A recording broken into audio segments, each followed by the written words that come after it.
राज जिजाऊ साहेबांच्या जवळ बसलो होतं. महालात समय पेटवल्या होत्या. महासाहेब सीन भासत होते आणि महालात संभाजीराजे, सोयराबाई, पुतळाबाई साहेबा, राजाराम हजर होतं. राजाराम पलंगावरती जिजाऊ साहेबांच्या जवळ बसलो होतं आणि जिजाऊ साहेबा त्यांच्या केसावरून हात फिरवित होत्या. बसून कंटाळलेले राजाराम जिजाऊ साहेबांच्या जवळ कलनले. सोयराबाई पुढे झाल्या.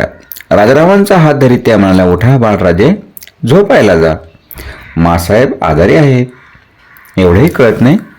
जिजाऊ साहेब म्हणाला, राहू दे शिवबा, हे पोर भारी प्रेमळ आहे.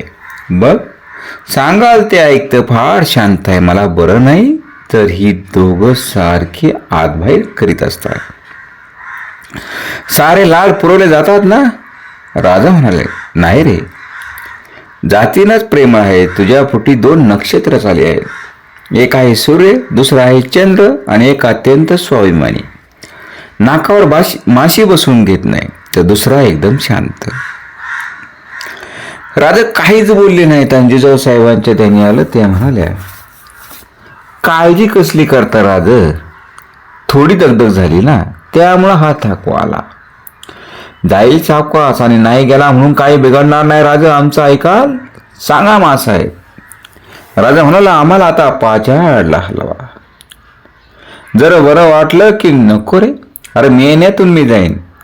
पावसाळा आला, झड बसली की काहीच जमायचं नाही आणि गडावरची पावसाळी हवा मला मानवायचीच नाही. राजांनी डोळ्यासमोर पावसाळा दिसत होता आणि जिजाऊ साहेबांना गडावरची पावसाळी हवा मानवत नाही की त्यांना माहीत होतं. वैद्यांनीही तो सल्ला दिला होता. ठीक आहे मासाहेब, आपण उद्या पाचाडला जाऊ. तुम्ही कशाला आता? इथं सारा पसारा असाच पडला आहे. संभाजीला घेऊन जाते, पुतळा पण येशील ना ग? जी, पुतळाबाई साहेबा म्हणाल्या. आणि तुम्ही इथली सावरासावर झाली की मग या. दुसऱ्या दिवशी मेहनत तयार झाला. पुतळाबाई साहेबा, संभाजी राजा यांसह मासाहेब गडाखाली उतरल्या आणि महादरवाजापर्यंत राजा पोहोचवायला गेल्या. राजा परत राज्यकारभारात गुंतलं. राजांनी आपल्या अष्टप्रधान पंडित यांना बोलवलं आणि राजे सर्वांना आपला मनोदय बोलून दाखवित होतं. राजा म्हणाला, आता राज्याभिषेकामुळे जबाबदारी वाढली. एका माणसाच्या बुद्धीने हा गाडा निर्दोषपणे चालविता येणार नाही. यापुढे राज्यकारभाराचे सारे निर्णय आपण सर्वांनी मिळून करायला हवे. आम्ही सल्ला देण्यात कधीही. अनाजी म्हणाल, आम्हाला सल्ला नको, यापुढे आम्हाला निर्णय लागतील आणि ते अष्टप्रधानांनी आपल्या जबाबदारीवरती पार पडायला हवे. यापुढे प्रधानमंडळाने केलेले निर्णय आम्ही अंमलात आणू, याबद्दल आम्ही खात्री देतो. राजांचा निर्णय ऐकून मंत्रिमंडळ चकित झालं आणि वाढत्या जबाबदाऱ्यांनी त्यांची अस्वस्थता वाढली. राजाने निराजी पंतांना विचारलं, पंत, आमच्या राज्याभिषेकाचा खर्च किती आला? कोटी होण्याच्या घरात खर्चाचा आकडा पडेल असं वाटतं. तो भरून काढायला मिरास पट्टी आकारावी असं आम्हाला वाटतं. प्रजा आनंदाने पट्टी भरेल, मोरपंत म्हणाले. प्रजेला बळ लागण्याचं काहीच कारण नाही, पण आमच्या राज्याभिषेकाची शंका बाळगणाऱ्या देशमुख, देशकुलकर्णी, पाटील, गाव कुलकर्णी यासारख्या वतनी हक्क वसूल करणाऱ्या ही पट्टी बसवा. पण याला अपवाद पुन्हा प्रांत करा. मोगलांनी या प्रांतावर फार जुलूम केले. तो प्रांत या पट्टीतून वगळा. आणि 2 प्रहरी राजा भोजन करून नुकतेच सह्याग्रहात गेले होते. राजांना निद्रा लागली. अचानक राजांना जाग आली. डोळ्यासमोर संभाजीराजे होते. त्यांचा चेहरा तांबडा बुंद बनला होता. त्यांना पाहताच राजा उठून बसला. काला शंभूबाळ? राजाने धीर करून विचारलं. त्या प्रश्नावर त्यांच्या डोळ्यात साकळलेले अश्रू झळलं. राजांनी विचारलं, अरे काय झालं राज? मासाहेबांची तब्येत जास्त. राजांनी लगेच ताबडतोब तऱ्हेने कपडे केलं. सोयराबाई महालात आल्या. राणीसाहेब, महासाहेबांची तब्येत बरी नाही म्हणे, आम्ही पुढे जातो, तुम्ही मागून या. राजा वाड्याबाहेर पडलं. मोरपंत धावत आला. म्हणाला, महाराज, पालखी सांगितली. अरे नको, आम्ही चालत जातो, तुम्ही गडावर लक्ष ठेवा. राजा बेफान चालत होतं. सेवक पुढे धावत होतं आणि राजांच्या बरोबर संभाजीराजे चालत असून राजा काहीच बोलत नव्हते. स्वप्नात अलका असल्यासारखं राज भराभर भराभर भराभर गड उतरत होतं. राजांना भान नव्हतं. इतकं बेभान राजा मात्र चालत होते. त्याच रायगडावरून ज्यावरती राज हत्तीच्या हौद्यामध्ये बसून सर्वांचं मात्र कौतुकाने आशीर्वाद स्वीकार होतं तेच राजे आता मासाहेब जिजाऊ पाचारला आजारी पडल्या आणि हेच ऐकताच मात्र बेफान गड उतरत होते पायी. तर रायगड देखील शहरला असन हादरला असन. राज पाचाडच्या वाड्यात आलं. सर्व चिंतेचे वातावरण दिसत होतं. राजा तडक जिजाऊसाहेबांच्या महालात गेलं आणि जिजाऊसाहेबा पलंगावरती झोपल्या होत्या. महालात पुतळाबाई सुबाई उभ्या होत्या. राजांना पाहता जिजाऊसाहेबांच्या चेहऱ्यावरती हसू उमटलं. राज नजीक केलं. राजा आला आहात, बरं झालं. राजाराम कुठं आहे? मागून येत आहे. तब्येत कशी आहे? चांगली आहे रे, पण आता पिकलं पान केव्हा तरी गळून पडायचंच रे. राजांची नजर पुतळाबाईंच्याकडे वळली. राजाने विचारलं, मासाहेबांना औषध? मात्रा दिली. मग वैद्यराज कुठे आहे? गंगा वैद्यांना आणण्यासाठी महाडला गेले. गंगा वैद्य म्हणजे साक्षात धन्वंतरी असा अलौकिक. राजांनी गंगा शास्त्री येणार हे ऐकून बरं वाटलं. रात्र पडण्याच्या आधी पाचाडचा वाडा भरून गेला. सोयराबाई, राजाराम, सगुणाबाई सारे गडाखाली उतरले. अनाजी मोरोपंत न राहून गडाखाली आले. आणि दुसऱ्या दिवशी सकाळी गंगा वैद्य पाचाडला आले. त्यांनी जिजाऊसाहेबांना पाहिलं. वैद्यराज जेव्हा महालाच्या बाहेर आले तेव्हा त्यांची मुद्रा गंभीर होती. राजांनी आशेने विचारलं, वैद्यराज? वैद्याने अकारण घसा साफ केला आणि आपली पगडी सावरली. राजांच्या नजरेला नजर फिरत म्हणाले, महाराज, आम्ही वैद्य व्यथा जाणणारे, व्यथेवर औषध देणारे. जेथे व्यथाच नाही, आधार नाही, तिथे आम्ही औषध काय देणार? आम्ही समजलं नाही. राजांचे मागे उभे असले निराजी पंत म्हणाले, पंत, आम्ही खरं तेच सांगितलं. समजुती खातर मात्रा देईन, भस्म देईन, पण त्यांनी यश येईल असं वाटत नाही. जगायचं की नाही ते आता रुग्णानं ठरवायचं, ते त्यांच्या हाती आहे. आपलं गोळा झालेले अश्रू सांडाच्यात राजे काहीच न बोलता जड पावलांनी उठलं आणि जिजाऊसाहेबांच्या मागे गेलं. जिजाऊसाहेबांच्या शेजारी राजाराम संभाजीराजे बसलं होतं. राजांना पाहता जिजाऊसाहेब संभाजी राजांना म्हणाले, राजारामाला घेऊन बाहेर जा. दोघं बाहेर गेले. राजा जिजाऊसाहेबांच्या जवळ बसले. जिजाऊसाहेबांनी आपला हात राजांच्या पाठीवर ठेवला. राजांचा अवसान डळलं आणि हातात तोंड लपून ते रडू लागलं. काही क्षणांनी जिजाऊसाहेबांनी हाक मारली, राजांनी आपलं डोळं पुसलं. त्यांची नजर जिजाऊसाहेबांच्याकडे वळली. जिजाऊसाहेब म्हणाले, शिवा, तुम्ही आता लहान नाही. हा शोक तुम्हाला शोभत नाही. आता वैद्यांना त्रास देऊ नका. स्वारी गेली तेव्हा सती जात होते. तुम्ही आम्हाला सांगितलं, आमचा पुरुषार्थ बघायला कोणीच राहिलं नाही. मासाहेब, तुम्ही जाऊ नका. तुमचं आम्ही ऐकलं, आम्ही राहिलो, त्याचा आम्हाला आनंद झाला. खरोखर तुमचा पुरुषार्थ आम्हाला पाहायला मिळाला. तुम्ही छत्रपती झालात ते पाहायला मिळालं. राहिल्याचं सार्थक झालं.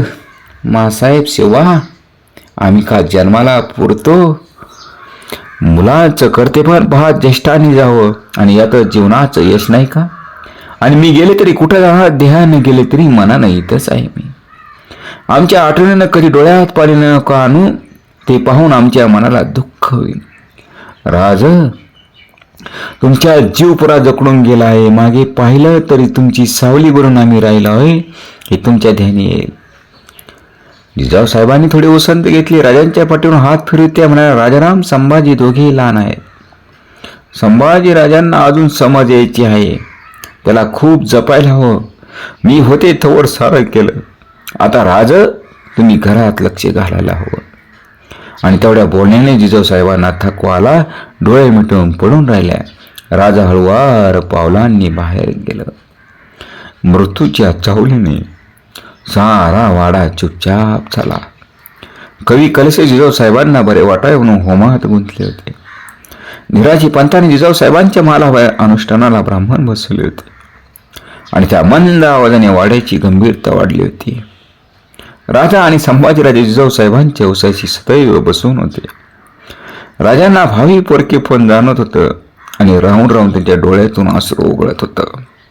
संपूर्ण रायगड मात्र खऱ्या अर्थाने एक शांत आणि निरागस वाटत होता. कसलाच गोंधळ नाही, कसलंच काही नाही. फक्त आणि फक्त मासाहेब जिजाऊसाहेबांच्याकडे सर्वांचं लक्ष लागलं होतं. सर्व स्वराज्याचं. राजा जिजाऊसाहेबांच्या शेजारी बसलो होतं. दुसऱ्या बाजूला संभाजी जिजाऊसाहेबांच्या हातावर हात फिरत होते. पुतळाबाई पायांशी बसल्या होत्या. सोयराबाई सुकरमाई महालात वावरत होत्या. दोन परत टळत आली होती. राजा एकटक नजरेने डोळे मिटून पडलेल्या जिजाऊ साहेबांच्याकडे पाहत होतं. आणि जिजाऊ साहेबांनी डोळे उघडले. राजांच्या हातावर त्यांचा हात पडला. म्हणाल्या, शिवबा विश्रांती घ्या. मासाहेब कसं वाटतं? आता काय वाटायचं? हा शिवबा, असं डोळ्यात पाणी नको आणू. हर घडी असं डोळ्यात पाणी येणं बरं नाही. साऱ्या इच्छा माझ्या पुऱ्या झाल्या. सगळं बघितलं, पुष्कळ जगले. आता खुडीचा मोह सोडलेला बरा. मासाहेब, शिवबा आणि संभाजीराजांची हातावर स्थिरावलेली बोटं जिजाऊ साहेबांना जाणवली. त्यांची नजर संभाजीराजांकडे वळली. उंचावलेल्या हंताने किंचित स्पर्श करतात संभाजीराजांनी आपलं मस्तक जिजाऊ साहेबांच्या छातीवरती टेकवलं. संभाजीराजे हुंदकत येत होते आणि जिजाऊ साहेबांनी त्यांच्या केसातून हात फिरवत होत्या. गप रे शंभू, रडू नको. जिजाऊ साहेबांनी आपली नजर राजांच्यावर वळवली. शिवबा, काळजीच वाटते. फक्त ही ती या पोराची. याला जन्मभर जपा. लहान आहे अजून, याची तेवढी समज नाही. चुकलं माकलं तर सुधारून घ्या. आणि आता तुमच्या करीत याला मायेनं कोण बघणार?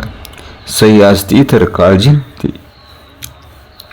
आणि त्याच वेळी अनाजी आताले राजांची नजर त्यांच्याकडे गेली. महाराज समर्थ आलेत. कोण? श्री समर्थ रामदास स्वामी. राजा गडबडी म्हटलं. जिजाऊ साहेबांनी विचारलं, महाराज आले? हो, अनाजी सांगतात. नशीब माझं शेवटी दर्शन घडलं. राजा तोरेने महालाबाहेर गेले. राज सदैव राजा आलं. निराजी पंत तिथे उभे होते. राजांनी विचारलं, समर्थ कुठे आहे? निराजी पंतांनी बोट टाकलं. वाड्याच्या प्रवेशद्वारातून येत असलेली समर्थांची मूर्ती राजांच्या नजरेत आली. चढावा काढून राजा त्यांना सामोरे गेले. राजांना पाहून समर्थाच्या चेहऱ्यावर हास्य उलसलं. राजा नजीक गेला आणि अत्यंत नम्र भावाने त्यांनी खडावांच्या विसावलेल्या धुळीने माखलेल्या पावलांना स्पर्श केला. समर्थांनी राजांना उभे केले आणि आशीर्वादासाठी ओठ पुटपुटले. समर्थांचा गंभीर आवाज म्हटला, आई साहेबांची प्रकृती कशी आहे? राजांनी डोळे उभे जागी भरून आले आणि घशातून शब्द उमटेना. समर्थांची तीच अवस्था झाली आणि राजांच्या उजव्या खांद्यावर समर्थांचा हात विसावला. समर्थ उद्गारले, प्रभू रामचंद्राची इच्छा. बोला राजे. वैद्य हरले. सारे उपाय थकले. आम्हाला काही सुचत नाही. आम्ही राजांचे कंप पावणारे अंग, निखळलेले अश्रू पाहून समर्थांनी राजांना जवळ घेतलं. हा राजे, विवेक करा. भावनेला बंद घाला. चला. समर्थ पायावर पाणी घेऊन राज सदैव आले. राजांनी विचारलं, गुरुदेव एकटे आला? छे राजे, संन्यासी एकटा कसे? आमचा प्रपंच आहे ना बरोबर. आमचा जीव उतळे बनला. ते बिचारे मागून येत आहेत. अनाजीने मांडलेल्या व्याघ्रासनाकडे बोट दाखवीत राजा म्हणाले, बसावं, आई साहेबांना भेटूया. आपण आल्याचं ऐकून मासाहेबांना फार बरं वाटलं. समर्थांसह राजा जिजाऊ साहेबांच्या मारी आलं आणि संभाजीराजांनी समर्थांच्या पायावर मस्तक ठेवलं. पाठोपाठ सर्व राजांनी वंदन केलं. जिजाऊ साहेबांनी कष्टाने उठण्याचा प्रयत्न करीत होत्या. ध्यान येता समर्थ पुढे झाले, आईसाहेब उठण्याचं कष्ट घेऊ नका. महाराज आपण आला. दर्शन घडलं. आम्ही वचनबद्ध होतो आई. आम्ही तपस्वी, तपसाधना हे आमचं कार्य पुण्य संचयाचा योग प्रभू रामचंद्रांना दाखवला. आम्ही कृतार्थ झालो. जिजाऊ साहेबांनी त्या बोलण्यानं संकोचल्या. त्यांनी हात जोडले होते. समर्थांचे रूप ते आपल्या नजरेसाठी होत्या. महाराज, आता माझा भरोसा नाही. या जगात शाश्वत असं काहीच नाही. आपलं दर्शन घडलं. आता कोणतीच इच्छा राहिली नाही. तो समर्थ आहे महाराज. जगदंबेने सारं यश दिलं वाटतं. आज्ञा आहे असं बोलून आम्हाला आई. आम्ही खोटं बोललो नसतो. आपली योग्यता थोर म्हणून ते शब्द आमच्या मुखातून आले. आणि जिजाऊ साहेबांच्या चेहऱ्यावर समाधान विलसत होतं. आपल्या शुष्क ओठावरून जी फिरवीत म्हणाले, महाराज काळजी वाटते शिवाची. आम्ही निघालो. आता त्याला मायेचं कोणी राहिलं नाही. ती जबाबदारी आपली. आम्ही त्याला तुमच्या चरणी त्यांना ठेवितो. त्यांना सांभाळा. समर्थ नुसते असले एवढी जबाबदारी आपण स्वीकारावी. समर्थांचा चेहरा गंभीर बनला. डोळ्यात एक वेगळी व्यथा तरळून गेली. आवाज घोगरा बनला. आई, ही जबाबदारी पेलण्याचं सामर्थ्य आमचं नाही. प्रत्यक्ष सूर्य जर आमच्या हाती दिला तर तो पेलणार. ती योग्यता तुमची होती. तुम्ही ती पार पाडली. आम्ही शिवाजीराजांना नुसतं राजे म्हणून पाहत नाही. आमच्यासारखे असंख्य तपस्वी, संन्यासी, योगी यांनी केलेल्या प्रार्थनेचे ते फळ पृथ्वी तलावर साकार झालेलं परमेश्वर स्वरूप आम्ही मानतो. ती आमची श्रद्धा, आमचा आनंद अनुभवून साकार करण्यासाठी अवतरलेला प्रभू रामचंद्राचा अवतार आहे, अशी आमची धारणा आहे. याची जबाबदारी आम्ही कोण घेणार त्यांची चिंता करू नका.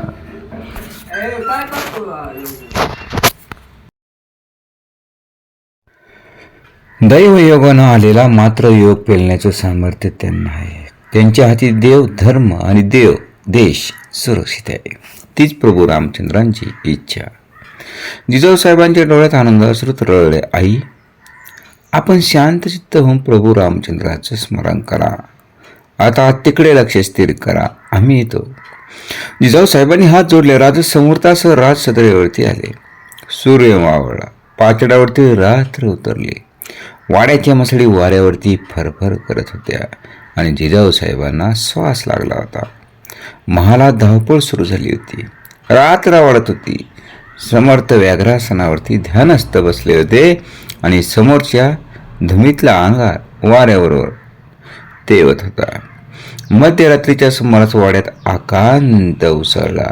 ध्यानस्थ बसलेल्या समर्थांच्या मिटल्या डोळ्यातून अश्रू मात्र ओघळत होते आणि माँसाहेब जिजाऊ मात्र अवघ्या 16 ते 17 दिवसांनी राज्याभिषेकानंतर मात्र ह्या जगातून त्यांनी कायमचा निरोप घेतला. परंतु छत्रपती शिवरायांचा जोपर्यंत राज्याभिषेक होत नाही तोपर्यंत मात्र माँसाहेब जिजाऊंना यम देखील घेण्यासाठी आलाच नाही. आणि त्यानंतर मात्र स्वहस्ते मात्र नंतर राज्याभिषेक झाल्यानंतर मात्र माँसाहेब जिजाऊंचं निर्वाण होतं. कसल्या प्रकारचा हा योगायोग. आणि खऱ्या अर्थाने एक युगपुरुष आणि एक युगमाता हे माँसाहेब जिजाऊ आणि छत्रपती शिवराय. जिजाऊ साहेबांना पाठी आग्नी देऊन सारी मंडळी वाड्यात आली आणि वाड्यातल्या बारगिरापासून मंत्रिमंडळातल्या मंत्र्यापर्यंत साऱ्यांना जिजाऊ साहेबांचा मृत्यू मात्र जाणवला. राज्य कारभारावर त्या बाईंची अखंड नजर फिरत आली होती. एक मोठा आधार नाहीसा झाला होता. ती जागा आता कशानेही भरून निघणार नव्हती. राजांच्या शोकाला तर पारावर राहिला नव्हता. त्यांच्या मनाचे सारे बांध फुटले. संभाजीराजांची तीच अवस्था झाली होती. सईबाई साहेब गेल्या त्यावेळी ते फार लहान होते. सारं आयुष्य जिजाऊ साहेबांच्या मायेखाली गेलेलं. आई नाही हे कधी त्यांना जाणवले नाही. त्यांचे दुसरं पोरके पण त्यांना होरपळून काढीत होतं. जिजाऊ साहेबा गेल्याने ते उघड्यावर पडले होते. सारं राज्य दुःखात बुडालं होतं. तिथं कोण कोणाचे डोळे पुसणार. समर्थ साऱ्यांचे सांत्वन करीत होते. पण राजांच्या मला जाण्याचं सामर्थ्य त्यांच्या ठाई मात्र उरलंच नव्हतं.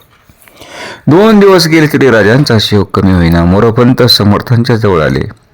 मोरपंत काय आहे. समर्थ सर्व जाणतात, पण माँसाहेब गेल्यापासून राजा शोकात बुडाले आहेत. त्यांना आवरण्याचं सामर्थ्य आपल्याखेरीज कोणाला नाहीये.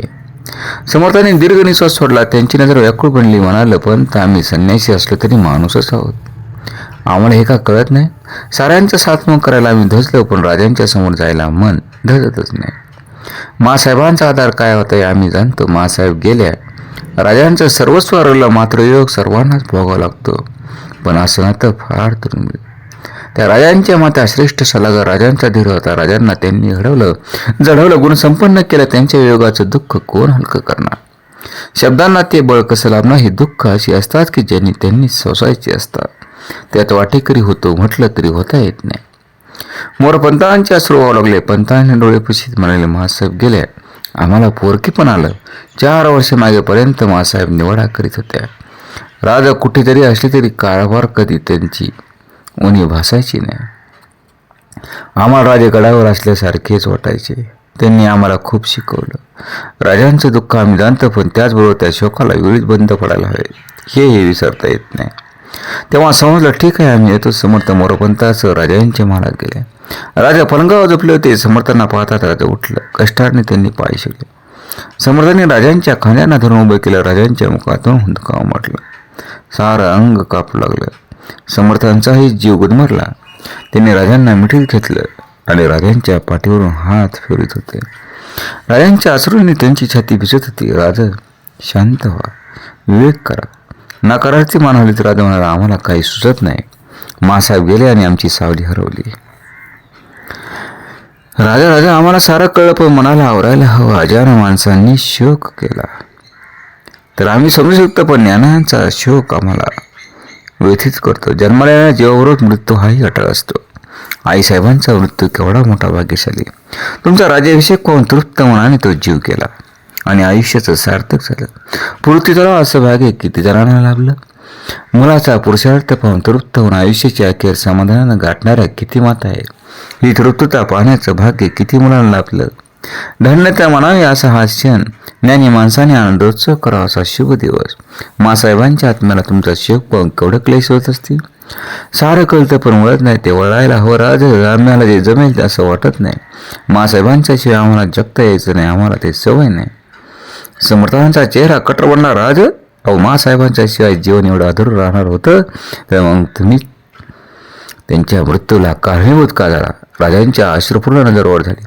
समर्थांच्याकडे पाहत राजा उद्गारलं, आम्ही मासाहेबांच्या मृत्यूला कारणीभूत झालो. हो राजे. राज्याभिषेक करून घेतलात कशाला. तो आणखी 5-25 वर्षे पुढे ढकलायला होता. मासाहेब तेवढ्या वर्ष जगले असते. वृद्धत्वाशी झगडत व्याधीशी लढत खुरडत का होईना त्यांना जगावंच लागलं असतं. तुमचा राज्याभिषेक पाहिला त्यांचं सारं जीवन सफल झालं. मोक्ष हाती आला अशीची समाप्ती झाली. जीव राहील कशाला. राजाने अश्रू टिपलं. राजा आता आम्ही जातो. हे अजानपण सोडून द्या. फार मोठी जबाबदारी तुमच्याकडे. लाखांची तुम्ही पोशिंदे. स्वतःचा विचार करायला तुम्हाला मोकळी काही बात नाही. आणि राजांचा निरोप घेऊन जड अंतःकरणाने समर्थ नेऊन गेले. राजे एकटे अगदी एकटेच राहिले. जिजाऊसाहेबांचे दिवस झाले. हजारो गोरगरिबांना अन्न घातलं गेलं. राजांनी खूप दानधर्म केला पण राजांच्या मनाची उदासीनता मात्र कमी झालीच नाही. सदैव महाराज बसून राहत. जिजाऊसाहेबांच्या मृत्यूच्या बातम्या राजांच्या गडकरी माता व सरदार आचार्यांना भेटायला येत होते. मासाहेबांच्या आठवणीने परत राजांचे दुःख मात्र वाढत होतं. रात्री अचानक राजांना जाग आली. सारा अंग घामिजले होते. पलंगा शेजारी पुतळाबाई होत्या. दचकून जागे झाल्यामुळे विस्फोरलेल्या डोळ्याने राजा पाहत होतं. काय झालं. आपण झोपेत उरडत होता म्हणून जागत. काय म्हणत होता आम्ही. मासाहेब मासाहेब म्हणून हाका वाढत होता. राजा स्वप्न आठवत होते. काहीतरी अस्पष्ट आठवत होतं. पांढरे पातळ नेसून मासाहेब उभे होते. त्यांनी राजांना खुलेने बरोबर राजा जवळ जात होतं. मासाहेबांनी पाठ फिरवली. चालू लागल्या.